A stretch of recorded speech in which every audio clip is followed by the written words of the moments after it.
Pourquoi j'ai reçu 247 menaces de mort en à peine 2 jours? Il y a de ça 2 jours, j'ai réagi à un tweet de la présidente de l'Assemblée nationale qui rendait hommage aux 7 victimes de l'attentat en Israël.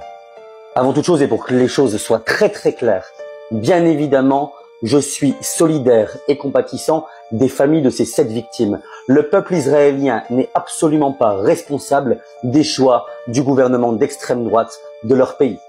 Dans mon tweet, j'expliquais à la présidente de l'Assemblée nationale qu'il ne fallait pas non plus oublier les 10 victimes palestiniennes de la veille qui sont mortes après un raid de l'armée d'occupation israélienne. Et je lui ai posé la question si la vie d'un non-juif, un goy, ne valait donc rien, même aux yeux de la présidente de l'Assemblée nationale qu'elle est. Suite à cela, un certain nombre de comptes sionistes, clairement, disons-le, ont décidé de republier mon tweet en me taxant, bien évidemment, on connaît la musique, d'antisémite. J'aurais pu, pour me justifier, mettre en avant un certain nombre de dossiers où j'ai défendu notamment des familles juives, mais concrètement, je n'ai pas à me justifier face à ces fachos, dont on connaît que trop bien les méthodes. Mais au-delà de la vague de commentaires profondément haineux, j'ai reçu en à peine 2 jours, et peut-être plus, j'ai pas encore vérifié, 247 menaces de mort. On présente les 10 victimes palestiniennes comme étant des terroristes. C'est la chanson habituelle. Sauf que dans ces soi-disant terroristes, il y avait notamment une femme très âgée. La presse relève également qu'un hôpital a été pris pour cible et que des gaz lacrymogènes ont été balancés à l'intérieur, provoquant l'asphyxie de plusieurs bébés. Est-ce que ces bébés étaient aussi des terroristes selon la version officielle de l'État colonisateur d'Israël? Donc pourquoi je vous fais cette vidéo? C'est pas pour pleurer, c'est pas pour me victimiser, parce que ces menaces de mort, bien évidemment, ne me heurtent pas. Mais j'ai décidé pour la première fois, avec mon avocat, de tout réunir et de déposer un certain nombre de plaintes pour les menaces de mort, mais aussi pour les propos diffamants qui me concernent, puisque je n'accepte pas effectivement qu'on me présente comme un antisémite qui soutiendrait des groupuscules terroristes. Je fais cette vidéo pour pointer cette hypocrisie. Tous nos élus sont extrêmement frileux, sont des flippettes lorsqu'il s'agit de condamner effectivement l'État d'Israël, alors même que le gouvernement israélien est un gouvernement connu et reconnu comme étant d'extrême droite et que même les Nations Unies ont pointé du doigt comme étant à l'origine d'une politique de colonisation qui ne cesse absolument pas. C'est une hypocrisie sans nom. Et j'estime que quand on est un élu de la République française, avec la réputation qui est celle de notre pays, il est de notre devoir que de condamner les pratiques du gouvernement d'Israël qui passe son temps à violer le droit international. Nous sommes face depuis plus de 70 ans au silence de nos élites politiques qui refusent d'ouvrir les yeux face à ce qu'il se passe véritablement sur le terrain là-bas. Et je sais que de parler de ce sujet, eh bien forcément, ça va me coûter politiquement, mais je ne baisserai jamais mon pantalon face à ces méthodes profondément dégueulasses et bien évidemment, j'estime qu'il en va de mon honneur que de condamner cette politique de colonisation et meurtrière israélienne. Alors je compte véritablement sur vous pour partager cette vidéo et pour montrer ces méthodes de merde, ces réactions systématiques lorsqu'on a le malheur de défendre ce peuple opprimé qu'est le peuple palestinien. Et c'est en ce sens que j'ai tenu à faire cette vidéo avec ce symbole qui en dit long. Monsieur Ismaël Boudjekada, élu de la République, aurait reçu 247 menaces de mort. Comment rester insensible à de telles menaces? C'est inacceptable. Mais comment Monsieur Boudjekada se débrouille-t-il pour parvenir à un tel constat? Savoir qui il fréquente ou l'entendre estimer que la France, tout comme l'avait fait d'ailleurs Omar Sy, ne serait pas impartiale dans l'analyse des situations de tension présentes dans le monde, ne peut justifier des menaces de mort envers un élu, envers quiconque d'ailleurs. Oui, il est souvent à souffler le chaud et le froid. Bon, mais est-ce une raison pour le menacer de mort? Malgré mes précédentes critiques, quelque peu acerbes de ces vidéos, je veux lui adresser mon soutien dans cet oral. Salut mes amis, j'espère que vous allez bien. Mes amis, moi toujours je parle avec des preuves concluantes. Ismaël Boudjekada, regardez ce qu'il fait, c'est très grave, triste. Ismaël Boudjekada, il a reçu 247 menaces de mort. Je répète, 247 menaces de mort. Posez les questions, les amis. Pourquoi Ismaël Boujogada, c'est un homme politique, un homme politicien, c'est un franco-algérien, d'accord? Pourquoi il a reçu 247, d'accord, menaces de mort? Pourquoi? Parce qu'il soutient le peuple palestinien opprimé. Parce qu'il a dit arrêter la génocide à Gaza. Parce qu'il a envoyé plusieurs mails écorés à le gouvernement Macron, président de l'Assemblée nationale. Voilà, il a adressé partout l'état de merde, d'accord, pour arrêter de se tenir à Israël. Il a dit arrêter la génocide à Gaza, arrêter tous nos frères et sœurs à Gaza et à Palestine, arrêter d'assassiner des enfants gratuits, d'accord. Il a demandé la condamnation de Netanyahu, d'accord les amis. Ah ben il a reçu 247 menaces de mort. Et c'est pas que lui les amis, c'est pas que lui.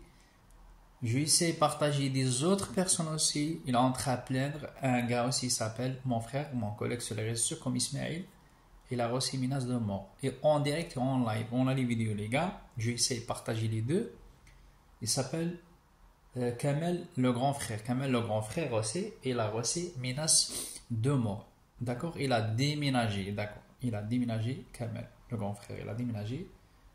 Parce que les agents de Mossad, ils ont dit, hein, nous, les agents de Mossad et les sionistes, si tu n'arrêtes pas, on va venir chez toi, après 2 balles ou 3 balles sur la tête. Là, la preuve de mes propres paroles. Quand j'ai dit les sionistes, quand j'ai dit ils ont ramené des sionistes et des agents de Mossad en France, hein, ils venaient à Israël, ils ont rentré en France. Et le gouvernement de Macron complice pour tous nos frères et sœurs musulmans, il n'y a personne qui me croit. Mais on parle avec des preuves, les gars. D'accord? Et Ismaël, il a déposé au porté, je ne sais pas, plus de 30 ou 40 plaintes. D'accord? Mais ça ne change rien, les amis. La police s'en fout complètement. Hein. D'accord? Quand il y a une victime arabe, la police s'en fout complètement. Parce que c'est qui dirige la police? C'est M. Bruno Retailleau. Bruno Retailleau, c'est quoi? C'est un sioniste juif. Ah ben, s'en fout. S'en fout, c'est lui qui dirige la police, les gars. D'accord? Et après, ils ont condamné Ismaël comme quoi c'est un terroriste, acte de terroriste. Pourquoi? Parce qu'il soutient le peuple palestinien opprimé. On le marque sur la tête, les gars. Le mec, il a reçu 247 menaces de mort. La justice aveugle, elle ne voit pas.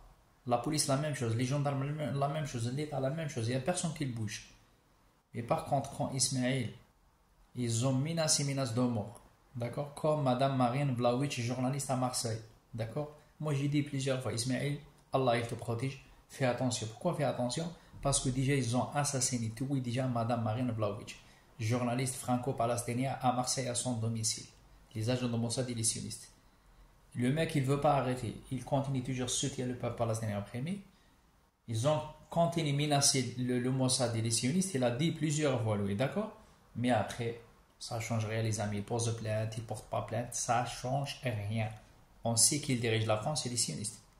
C'est les sionistes juifs et israéliens, d'accord? Ça ne change rien. Parce que quand il y a un musulman, la justice ne fonctionne pas. Hein. Croyez-moi, les gars. Et après quoi? Même pour les Français. Après, ils ont condamné maintenant Ismaël à prison l'injustice, gratuitement. Comme l'affaire de Hinda. Voilà, les amis. Essayez de partager. Je vais essayer de partager, parler toujours avec des preuves. Ciao, ciao. Les amis, je vais vous demander de partager un max. C'est très important, messieurs. Pour ceux qui n'ont pas de nouvelles de looping, je vous explique. Hier, je monte sur un live parce qu'il y avait 2 hommes qui s'attaquaient à une femme. De là, je suis monté, je leur ai dit, c'est pas bien ce que vous faites. Excusez-vous, etc. Bon, ça s'est bien terminé. Et à un moment donné, je vois qu'ils montaient sur le live. Looping, qu'est-ce que je fais? Moi, je descends. Parce que moi, je ne parle pas avec des gens qui cautionnent qu'on s'attaque à femme, vieillard, enfant. Ça fait que je ne lui donne pas de crédit. Et en sachant que j'ai porté plainte contre ce mec-là. Je descends. Il commence à monter et dire tout et n'importe quoi. Je vous ai tout préparé, les amis. La vidéo, comme ça, vous allez avoir les tenants et les aboutissants. Il commence à dire tout et n'importe quoi sur moi en disant que c'est moi qui l'ai invité sur le live. À ce moment-là, vous avez les gens qui lui donnent du crédit à ce mec-là qui cautionne qu'on touche femmes et vieillards. Qui lui donne des crédits, des gens de ma communauté, ils s'associent avec lui contre moi, en sachant que je ne le connais pas, ce mec-là, j'ai pas envie d'entendre parler de lui. Et ça, c'est pour vous, gouvernement français.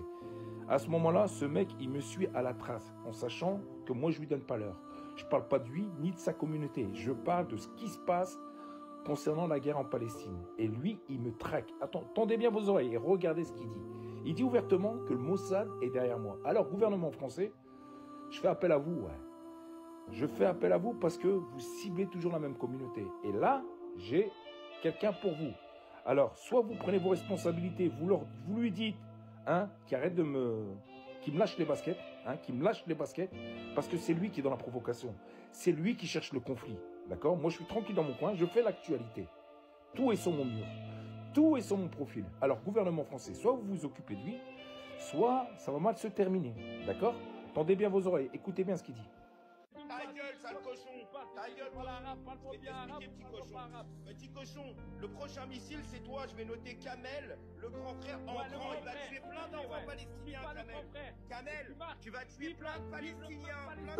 Toi-même, tu fais partie d'eux. Et Kamel, le grand frère aussi. Et t'inquiète pas, Alil, t'inquiète pas, on a son dossier. Le Mossad, il a le dossier de Kamel. T'inquiète pas pour lui, c'est pour ça qu'il s'est sauvé. Il sait très bien, quoi qu'il arrive, on est sur lui.